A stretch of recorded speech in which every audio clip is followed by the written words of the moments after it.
Hi, I'm Joe Starnes. Hey, I'm Pete Lamb, and we're back with another one of our coffee chats this morning. We're going to have a little conversation on the coffee chat. We both got coffee here, and if you believe that's coffee in the cup, I'm okay with that. We're going to talk a little bit about the instructor today. The instructor. What is the responsibility of the fire service instructor? And I feel pretty comfortable talking about this because I got to tell you, as I reflect back, I try to be a student each and every day, and it's difficult for me to stay as current as I need to be because I think that's important.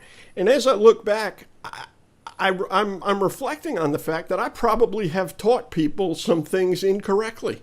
I probably have instructed people in the past based on the knowledge I had at the time. Based on the knowledge and experience I had at the time, I thought I was relaying the right information. As you know, when Joe and I get together, we're always talking about the science, the fire behavior discussion that's going on nationally. That's what this series is about. And I would tell you that, there are people that are speaking about this that might be uncomfortable. It might not be the way you fought fire. It might not be the way you were taught. It might not be that when you started in the business, you didn't have the technology that's available today. So I guess my question is, what is the instructor's responsibility to teach or to expose his students to something he or she might not be as comfortable with?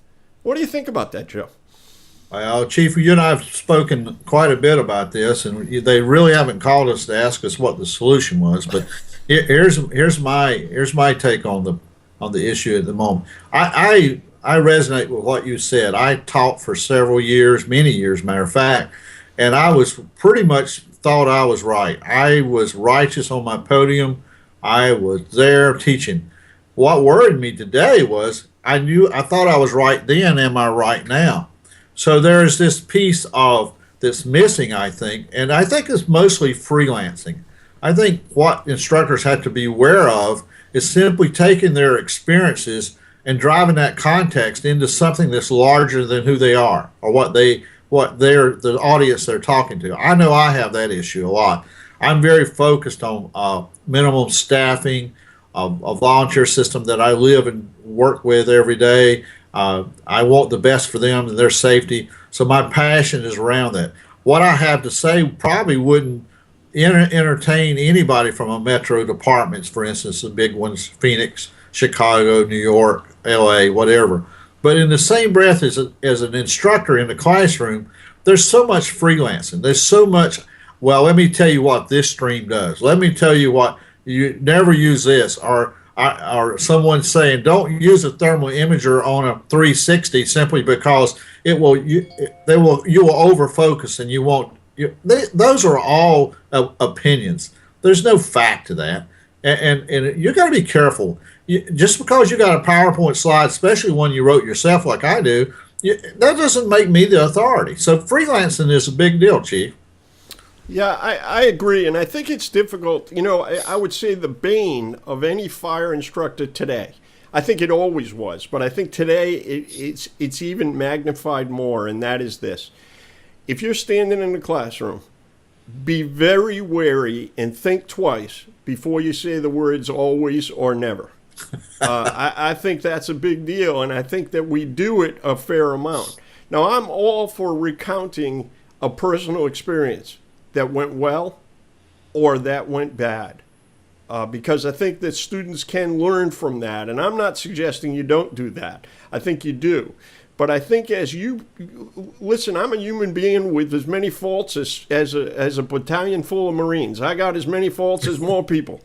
But I'm telling you that what happens is your personal bias comes in whenever you're an instructor. I think you're a great instructor when you're talking about something you're passionate about and something you have a great deal of experience with. And I'm just cautioning instructors this morning as we watch this. I'm cautioning instructors. I've done that. I want you to make sure that your folks get exposed to as many things as they can be exposed to. And I know you've got a strong opinion about that. What should, there's instructors that are going to watch this video today. Some of them might have clicked off already because we're a couple minutes in, but the ones that stick with us this far, I want them to have a message. What's the caution? What do you think, in addition to teaching content, Joe, what else is the responsibility of the instructor, the modern fire instructor today, teaching at a local level in their department, the academy, or even on the national stage? What do you think one of their responsibilities is? Yeah, that's a great question. And we struggle with that quite a bit. One of the things that keeps recurring on my radar is simply the fear of knowledge. We should teach our students how to assimilate what's coming to them when they leave the classroom. How do you take what you hear and make it credible to what you're doing? How do you test that information?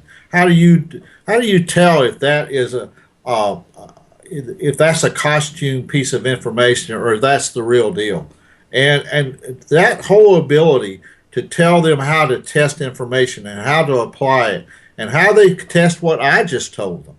How do you find out what I just said makes sense? Where do you go?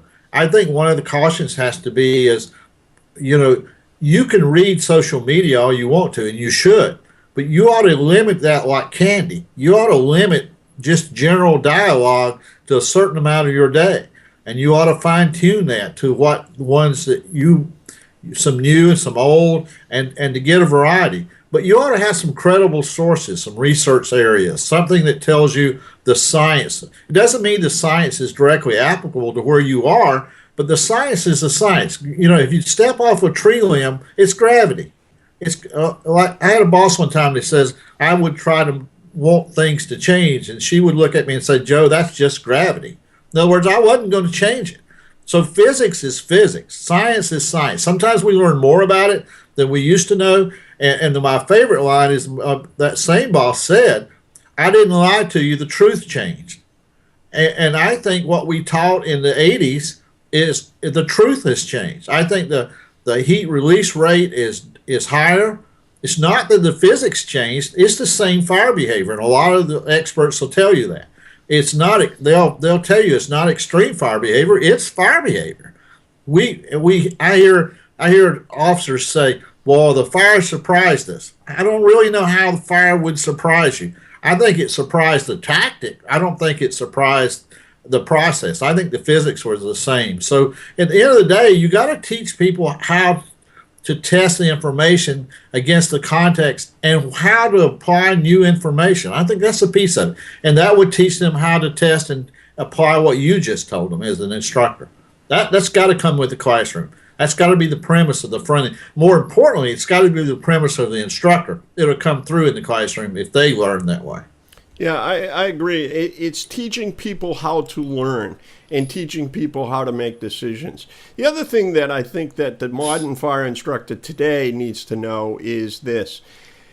I saw a statistic the other day, and I don't know whether it's fact or fiction. I probably shouldn't even repeat it here, but it kind of related to some of my own knowledge base, and that is this. When we teach recruit firefighters, we give them, a day, let's say 8 hours of fire behavior in a 496-hour program. What does that really amount to? I would say to the instructor today, try to work the research, the stuff you're hearing, see how that applies at different levels. Teach your entry-level firefighter, but teach the guy or a gal in the degree program, teach them some of this. Teach your officer how to apply this. Teach your officer. Make your firefighters able to be well-rounded, and teach them how to make decisions and learn and research information. I think that's a big deal. And I think that's enough for this morning. Why don't we leave it there and leave our instructors with something to think about? A good instructor, not that I've ever been one, but a good instructor will leave you with some questions. And that's what I think we've got to do, is leave our students learning and thirsting for more information to answer some questions that we've made them think differently. So that's it. Hey, Joe, if somebody wanted some more information about this, or God forbid, wanted more of your opinion, where would they find you? You can email me, Chief, at joe@joestarnes.com or www.joestarnes.com, either one. And thank you for the opportunity, Chief. All right, great stuff. And if you're looking for me, it's simple. It's pete@petelamb.com. I also host the Firefighter Training Podcast.